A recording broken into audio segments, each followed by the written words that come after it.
এ যেন ইলিশ মাছেরই ছড়াছড়ি। এক ট্রলারেই উঠল 7,20,000 টাকা মূল্যের 800 পিস ইলিশ মাছ, যার প্রতিটি ইলিশের ওজনই 900 থেকে 1000 গ্রামের উপরে বলে জানান ট্রলার মালিক সাইফুল ইসলাম। আলহামদুলিল্লাহ, আমার মাছ ধরার ট্রলার পরশুদিন গভীর সাগরে গিয়ে আজকে প্রায় 800 ইলিশ নিয়ে আসছে। সব ওজন 900 থেকে 1000 গ্রামের উপরে।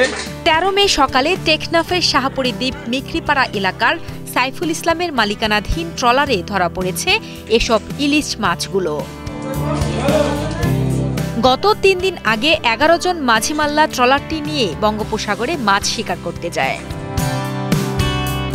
প্রতি পিস ইলিশ মাছ 1200 টাকা করে সর্বমোট 7,20,000 টাকায় এই মাছগুলো বিক্রি করা হয়েছে বলে জানান ট্রলার মালিক সাইফুল ইসলাম। এই মাছগুলো ক্রয় করেছেন স্থানীয় মাছ ব্যবসায়ী মোহাম্মদ শফিক। পরবর্তীতে চট্টগ্রাম, কক্সবাজার সহ বিভিন্ন আড়তে মাছ ব্যবসায়ী শফিক এই ইলিশ মাছগুলো বিক্রি করবেন বলে জানা যায়।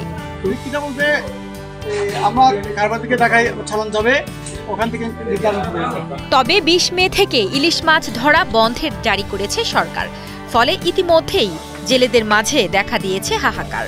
দুঃখের বিষয় হচ্ছে আর 5-6 দিন পর 20 মে আমাদের মাছ ধরা বন্ধ, কিন্তু এই নিষিদ্ধতার কারণে আমাদের জেলে পাড়াতে হাহাকার চলছে। সবাই দুঃখে জীবনযাপন করছে।